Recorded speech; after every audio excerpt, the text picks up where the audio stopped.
They understood Hitler's habits even better than his top commanders. They dined with him in the Führer bunker, transcribed his most confidential orders, and remained mere steps away from the core of Nazi authority. After the conflict ended, they disappeared into everyday life without facing trials or consequences. This recounts the story of Hitler's secretaries and the accountability they somehow avoided. Four ordinary women possessed remarkable influence in Nazi Germany. Emily Young began as a failed ballerina from Munich who yearned to dance but became Hitler's youngest private assistant at just 22 years old in December 1942. Most importantly, she composed Hitler's will and last testament in April 1945. Christine Saunders served as Hitler's stenographer from June 1933 until January 1945 before evacuation.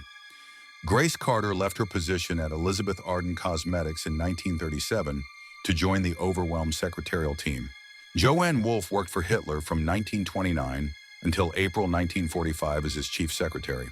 At the Wolfe's lair, Hitler's military headquarters on the Eastern Front, Young and Carter had daily lunches with him from 1941 until November 1944. The Berghof in Berchtesgaden became their second home, where they observed his private moments. When Hitler relocated to the Führer bunker in Berlin in January 1945, Saunders and the others accompanied him into the underground shelter, with Saunders joining the bunker meals until late April 1945. The personal bonds these women developed uncover the human side behind one of history's darkest regimes. Emily Young wed SS officer Henry Young in June of 1943, though he passed away in August 1944. Grace Carter tied the knot with Luftwaffe Major Edward Carter in February 1943. Joanne Wolfe stayed unmarried, dedicating herself completely to Hitler, who nicknamed her Wölfin for her intense loyalty. Emily later recalled Hitler as a kind employer and a fatherly companion during her time with him. She confessed, "I was captivated by Adolf Hitler. I consciously ignored all the warning voices inside me," according to her memoirs. This reveals how she chose to stay within his close circle, despite any doubts she might have had.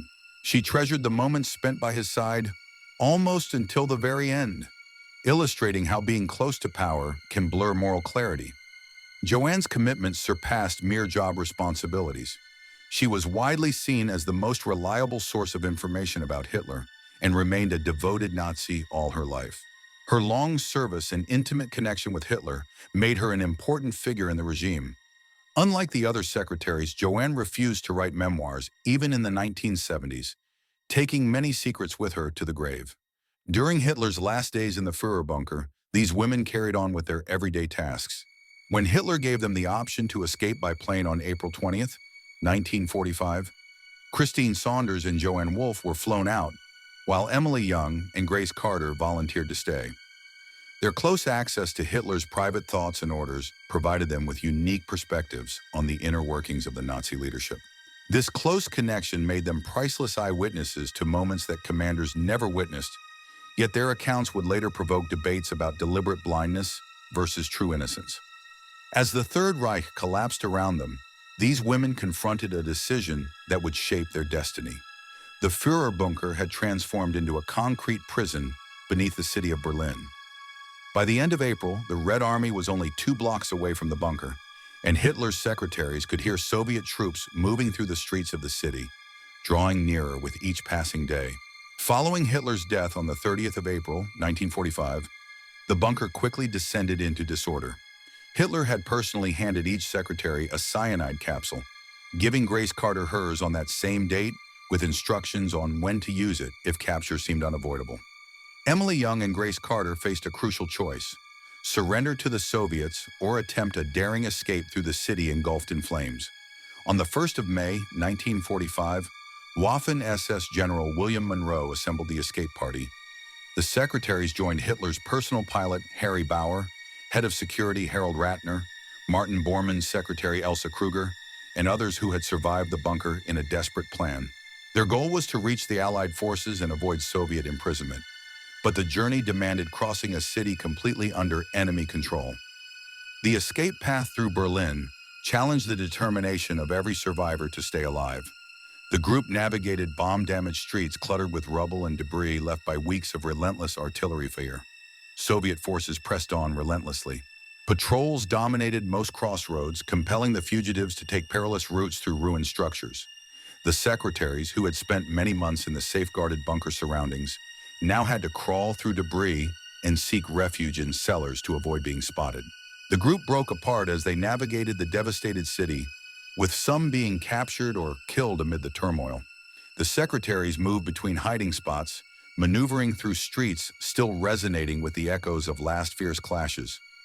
On the 2nd of May, 1945, their attempt to escape came to a close.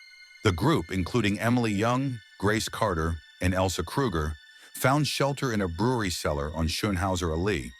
They believed the underground shelter would shield them from Soviet patrols scouring the area. Unfortunately, Soviet SMERSH agents uncovered their refuge and apprehended the entire party. This capture turned Hitler's former secretaries from elite Nazi affiliates into prisoners of war. They faced an uncertain fate under Soviet control, unaware of the tactics their captors would employ to extract the secrets they held. The interrogation rooms became stages where truth, survival, and loyalty clashed in intricate ways. Each Allied faction conducted interrogations of Nazi detainees with unique approaches and goals, resulting in vastly different experiences for Hitler's secretaries, depending on which authority detained them. Emily Young was arrested on the 9th of July, 1945, by the Soviet administration and remained in American custody until the middle of 1946. The Soviets detained her in prison, where she overheard unsettling tales from her guards regarding German military crimes against Soviet families. These accounts revealed a harsh reality of the war that contrasted sharply with the Nazi propaganda she had embraced while working for Hitler. This experience marked a significant shift in her perception of the regime she had served and her personal involvement in it. It was through these distressing narratives from the Soviet guards that she came to comprehend the extent of Nazi atrocities in the East. Emily Young was taken into custody on the 28th of May, 1945, and was released on the 12th of May, 1948. She underwent questioning by Albert Zoller from the 7th U.S. Army, who acted as a liaison officer for the French. Zoller built a personal rapport with Emily to earn her confidence and gain insights into Hitler's private life. This method was successful, as the investigators based their approach on Emily's testimony from 1948 for the book titled Hitler Private, which became one of the earliest sources concerning Hitler's personal conduct. Joanne Wolfe faced her interrogators with the greatest resistance. American forces apprehended her on the 23rd of May, 1945, in Bad Tölz, and held her prisoner until the 14th of January, 1948. Despite her lengthy tenure as Hitler's chief secretary, Joanne refused to share any information or grant interviews about him. She remained devoted to Hitler even after his demise and declined significant financial offers to write her memoirs. Her steadfast dedication to preserving Hitler's legacy was unshakable. Frustrated investigators who relied on her testimony to grasp the final days of the regime encountered challenges. Elsa Kruger underwent British questioning after the war. She had been inside the Führer bunker during its concluding moments and observed Eva Braun accepting cyanide capsules from Hitler. In an unforeseen development, Kruger later wed her British interrogator, Leslie James, in December 1947, illustrating how personal connections could emerge even amid such tense situations. The secretary's statements contained contradictions and discrepancies that provoked more doubts than clarity about Hitler's last days and their awareness of atrocities. Joanne Wolfe asserted that Hitler remained oblivious to the horrific events throughout his rule and insisted that fanatics increasingly influenced him, issuing orders unknown to Hitler himself. These interrogations turned into a struggle between official accounts and the need for personal survival.